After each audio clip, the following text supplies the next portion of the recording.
자, 안녕하십니까. 제 4장이 아니라 4강 하겠습니다. 안셀름 구린과 토마시 할리크가 쓴 책 신이 없는 세상 제 4강입니다. 독일어 원서 제목 다시 한번 읽어볼까요? 곧 로스 베르덴.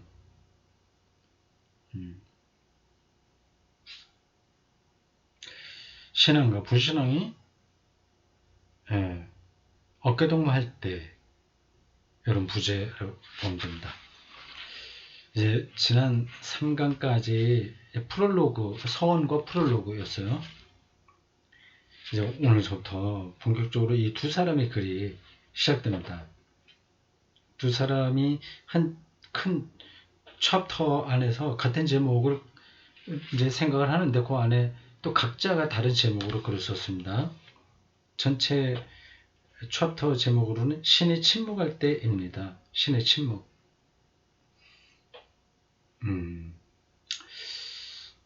신의 침묵, 신의 부재, 이런 거죠. 이런 것들을 실존에서 깊이 깨달을 수 있고, 실존만이 아니라 주변 세계에서 느낄 수 있어야 됩니다.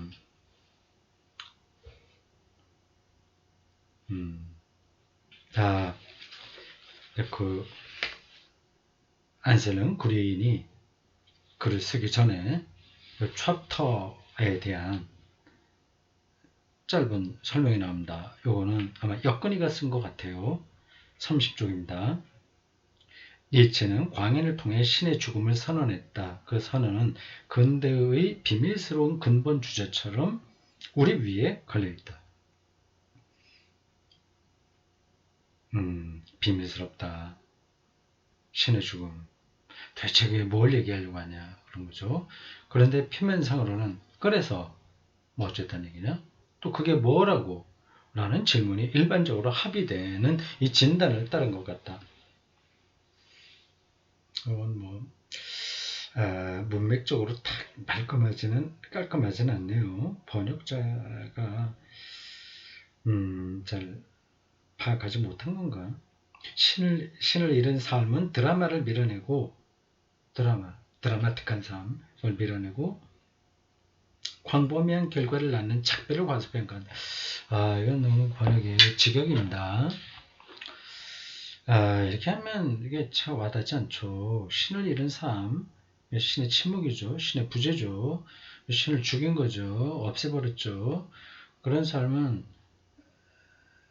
그 드라마, 인간 삶의 드라마 그런 것들을 밀어내고 어떤 작별 그런 거로부터 이제 작별을 고한다. 근데 그 광범위한 결과를 낳는 작별. 이런 표현들은 정말 직역이라서 어색합니다.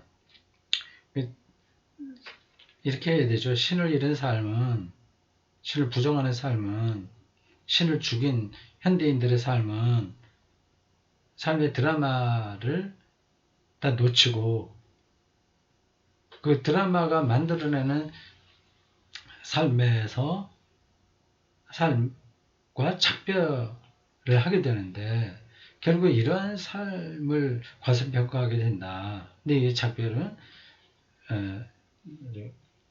여러 가지 차원에서 많은 결과를 빚는다. 대충 이런 뜻입니다. 아마도 우리는 잠시 동안 다음과 같은 광인의 질문을 감내해야 할 것이다. 우리는 인용한 겁니다. 무한한 허물을 통과하고 있는 것처럼 헤매고 있는 게 아닐까? 개인적으로도 그렇습니다. 그런 시절이 있어요. 아예 그런 거를 느끼지 못하는 사람도 있고 그런 허무가 오는데 아예 그 두려워서 외면하는 경우가 더 많죠. 살해자 중에 살해자인 우리는 이제 어디에서 위로를 얻어야 할까? 살해자라는 말에는 신을 죽인 우리 현대인도 포함되어 있다. 무신론에 대한 질문, 즉 우리 인격의 일부인 불신앙에 대한 질문은 대신 진지하게 받아들여져야 된다. 불신앙이 너무나도 당연하게 우리의 삶을 규정할 때 나와 내 주변에는 무슨 일이 일어났고 또 무슨 일이 일어날까. 무신론을 그냥 뭐 전통적인 그 신의 그 광신자처럼 신앙생활하는 그런 것들은 따르지 않고 나는 세련된 사람이야. 지적인 사람이야. 이걸 나타내는 정도로 보면 안 된다고 하는 거죠. 이 무신론이 생산해낼 수 있는 일들이 대단히 크다 한 겁니다. 니체가 무신론자들을 광인의 입을 통해서 비판했던 것과 같죠. 이런 강렬하면서도 조심스러운 질문은 버림받거나 상처 입은 존재의 중심에 이를 것이다. 침묵의 답변, 비탄에 잠긴 눈빛, 신중한 의사소통은 계속된다. 자신에게 있는 불신앙, 즉 일상적 무신론을 살펴보고 그것을 진지하게 받아들인 사람은 위대한 발견을 향해 첫걸음을 내디딜 수 있다. 우리가 인생 여정을 걸으며 타인에게 너그럽게 귀를 기울이고 섬세하게 대화를 시도한다면 성숙한 신앙으로 신에 관해 새롭게 말하려는 사람들, 이를 위해 신에게서 벗어나는 사람들을 어쩌면 불러 모을 수도 있지 않을까. 그 무신론 문제를 진지하게 목사들이 대하면 신앙을 버린 사람들에게 그들이 귀를 기울일 수 있는 말을 할 수 있지 않냐. 그래서 그들이 다시 한번 기독교의 메시지에 관심을 기울일 수 있다. 그 뜻입니다. 자, 이제 안셀름 구린이 쓴 글 영혼은 무신론을 안다 보겠습니다. 질문을 배우다 소제목입니다. 질문의 진리에 이르는 길이죠. 질문. 나는 종교적 가정에서 성장했다. 삼촌은 베네딕트 회원이었고 안셀름 구린은 독일 사람이에요. 할리크는 체코 사람이고 1945년 독일 용커스하우젠에서 태어났다고 하네요. 신부가 일찌감치 됐습니다. 고모 두 분도 베네딕토의 수녀였다. 수녀. 가톨릭의 사제들은 로마 가톨릭을 중심으로 한 위계질서 그 안에 있는데 또 좀 독립적으로 뭐 크다르게 보면은 다 교황 안에 있지만 수도회에도 소속되어 있는 신부들도 있습니다. 친가에서 유일하게 결혼한 사람이 아버지였다. 아버지는 날마다 성찬에 참여했다. 매일 미사에 나갔다는 겁니다. 교회는 우리가 살고 있던 곳 옆에 있었다. 성당이죠. 어머니도 가톨릭 가정에서 성장했다. 외삼촌 한 분은 말씀의 선교 수도의 신부였고, 말씀의 선교는 뭘까요?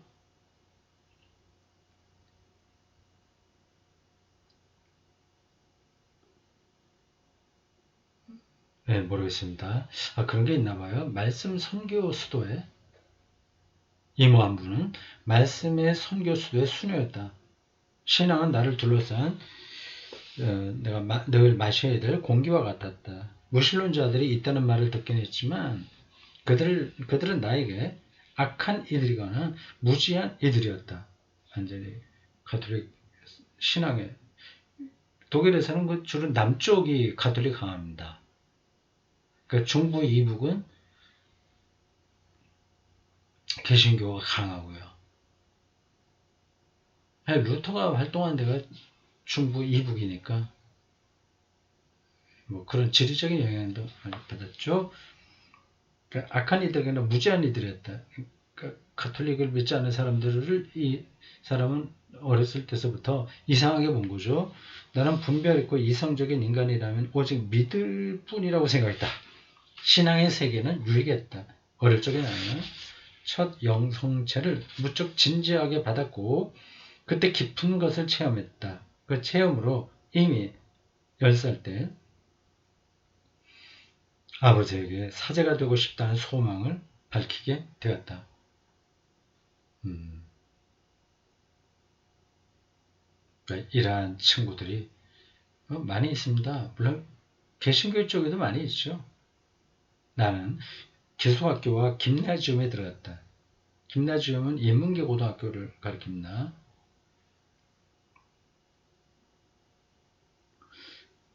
기숙학교와 김나지움이라는 게 왜 이렇게 나눠요? 기숙사가 있는 김나지움에 들어갔다는 건가? 김나지움은 인문계 고등학교입니다. 기숙학교는 이게 다르다는 건 아닐 거 아니에요. 처음부터 윈슈터 슈바르 짝 어딘지 모르겠습니다.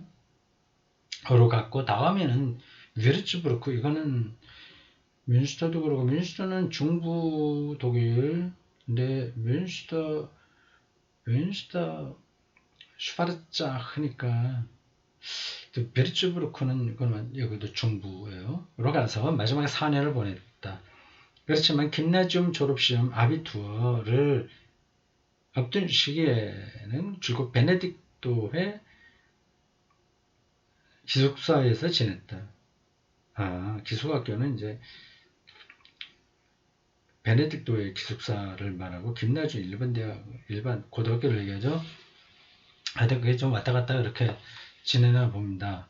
김나지움 시절에는 종교 수업 시간에 루드비히 포이어바흐의 무신론 철학을 씨름했다. 그러나 우리가 카톨릭 신자로서 무신론적 논거들을 믿을 만하게 반박할 수 있으니 우리 학생들에게는 분명했다. 나는 무신론을 호교론적 태도로만 대했다. 그건 처부셔야 될 대상으로 본 거죠. 아직까지 무신론의 근본을 잘 모르기 때문에 어리니까 고등학생이니 뭐 그럴 수 있죠. 우리에게 무신론은 유혹이 아니었다. 신앙은 우리에게 너무나도 자명했다. 1964년 나는 고등학교 인문계 졸업시험인 아비투어를 치렀다.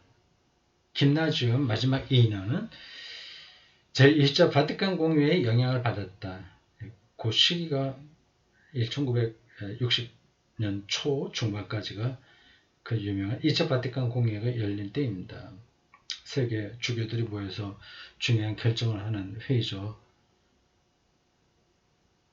그것은 교회의 새 출발로 당시 젊은 우리들의 마음을 사로잡았다. 그래서 무신론에 어떻게 반응해야 할지 생각하지 않았다.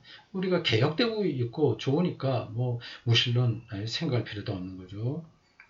오히려 사람들의 마음을 움직이고 신앙에 열광케 할 종교적 언어를 어떻게 찾아내야 할지 생각했다. 모든 것을 신에게 걸고 수도원에 들어갔을 때 비로소 무신론의 질문이 내 개인적인 질문이 되었다. 나는 왜 믿는가?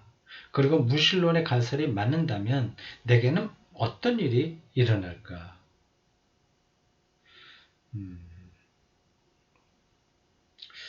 이런 질문이 왜 일어나게 되는지에 대한 과정은 생략되어 있습니다. 어떤 계기가 있었겠죠. 인간이 자신의 갈망을 신에게 투사한다는 그 무신론 철학자들의 글을 읽은 게 계기인가 보죠. 신에게 투사한다는 프로젝트, 투사한다는 루드비 포이어바흐의 논증이 내 개인적인 질문이 된 것은 수도원에 들어온 후였다. 그때서야 포이어바흐의 이 투사론이 이해가 된 거죠. 특히 심리학에 매진하면서 솔직히 이렇게 자문하지 않을 수 없었다.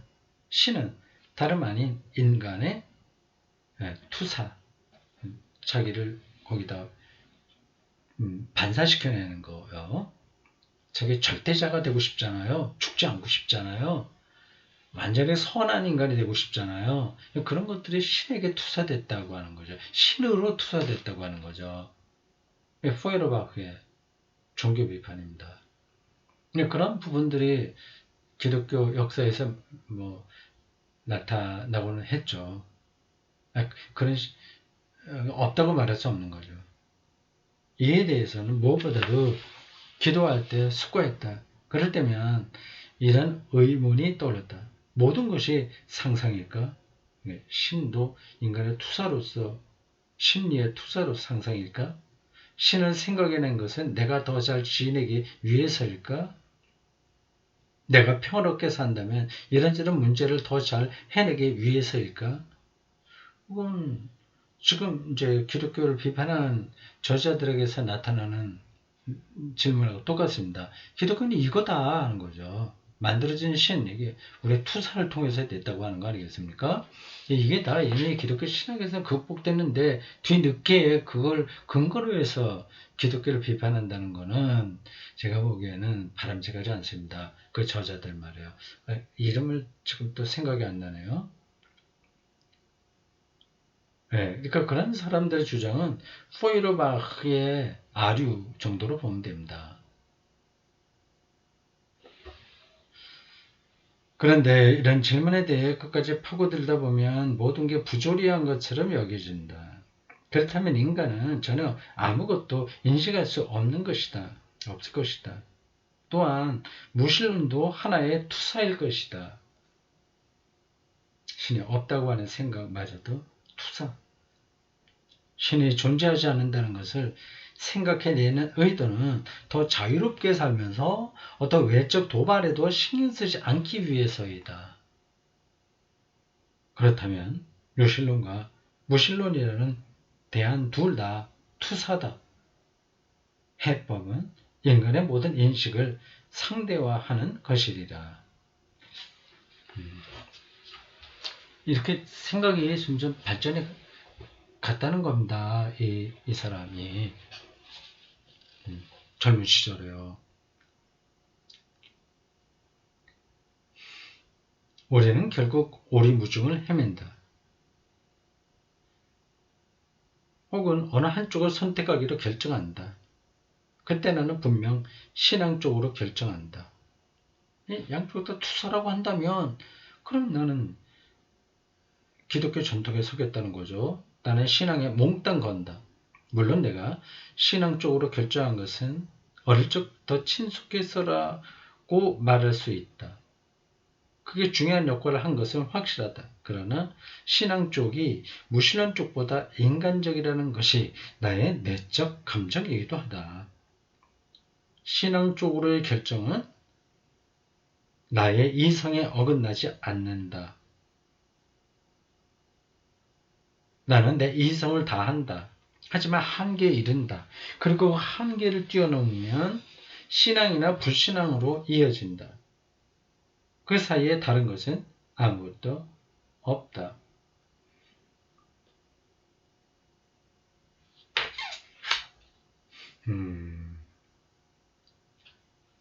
무슨 얘기를 하려고 하는지 알겠어요. 이게 들어오지 않을 수도 있습니다.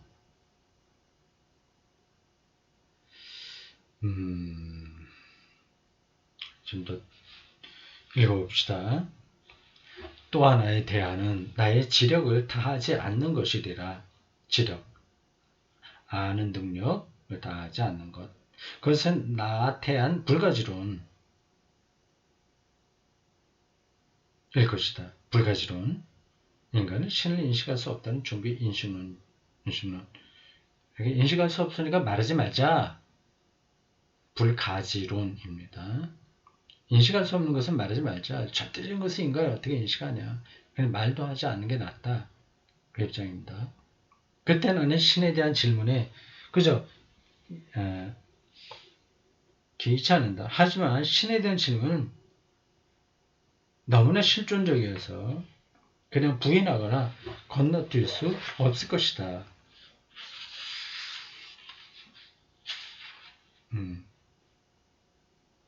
그 다음 소제목 파스칼의 내기. 난 신앙에 걸겠어 라는 결단을 신의 존재에 대한 의심을 생각한 끝에 저절로 내리게 되었다. 그건 저도 그와 같습니다. 신이 없을 수도 있다는 그 가능성은 아무도 부인하지 못합니다. 근데 거기서는 있다 없다가 뭐냐 하는 것이 정리되어야 됩니다. 우리가 일반적으로 알고 있는 그러한 차원에서의 신은 없는 거죠.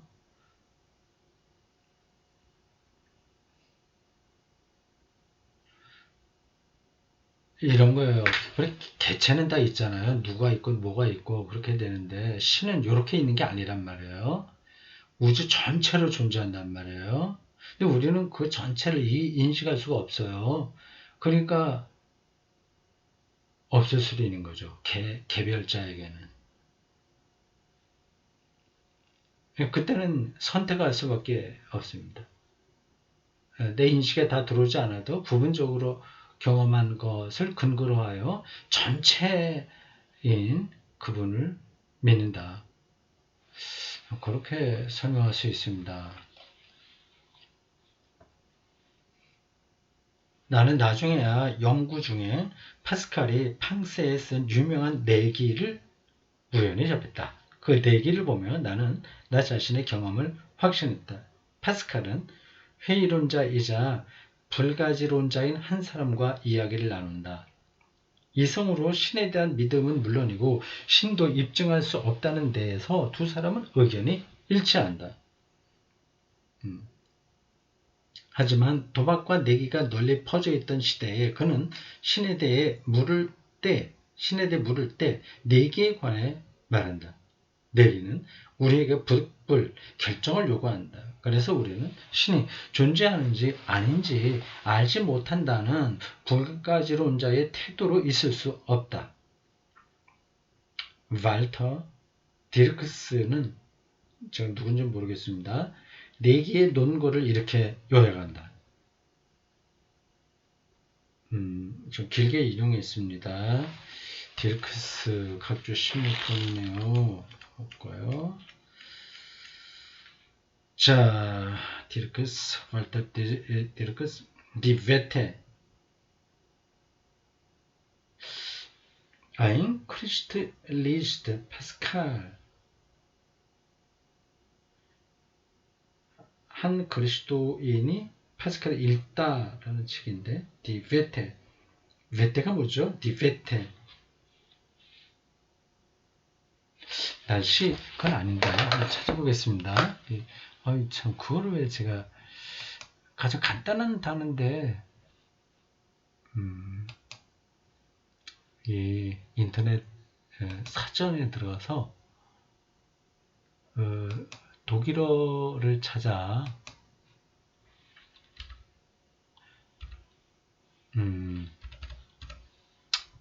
베테를 눌러보겠습니다.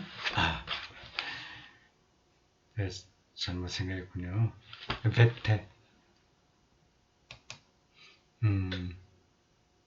Wette, 다시 발음 들어보시겠어요? Wette, 베테. 저는 이제 촌스럽게 베테 이렇게 발음하잖아요. 독일 사람들은 Wette, 완전히 발음이 다르죠. 베테. 내기, 내기하기 이런 뜻이네요.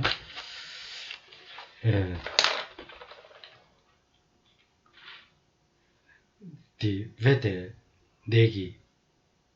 ein Christ, 한 그리스도인이 리스트 파스칼을 읽다. 얘기입니다. 그런 책이에요. 좀 길게 인용했습니다. 보겠습니다.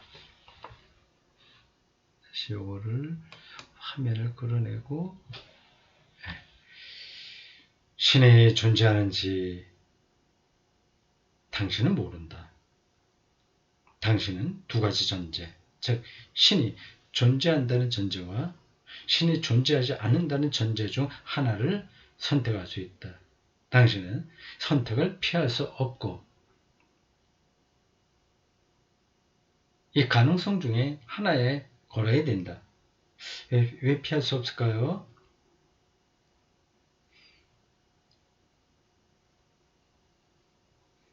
그건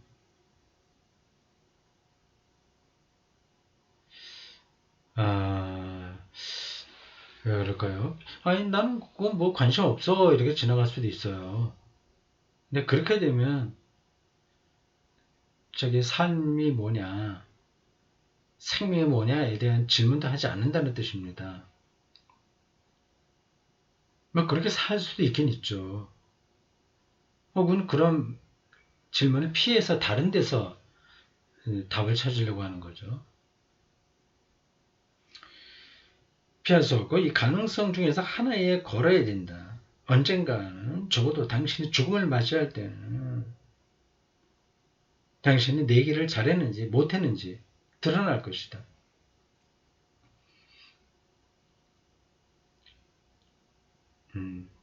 우리는 한순간 짧게 살고 살아있을 때도 모든 것들이 다 무상하게 유지되지 않고 지나가 버리니까 하나님은 영원하고 늘 존재하고 하는 분이라서 그렇게 이제 우리가 얘기를 하잖아요. 그걸 결국 자기가 죽을 때는 그 질문 앞에 설 수밖에 없죠. 드러나죠. 신의 존재를 부정하는 쪽에 걸었다면 신이 존재하지 않는 경우 당신은 잃은 것도 얻은 것도 없이 본전이다. 당신이 옳았다는 의식조차 없을 것이다. 그러나 신이 존재한다면 당신은 이 경우에 내기에 져서 전부 다 잃는다.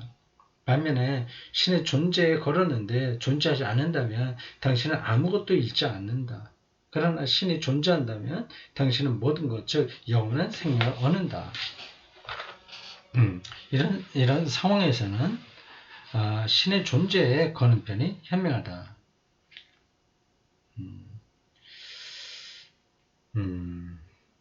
좀뭐딱 맞는 설명이라고 하기엔 좀 그렇죠.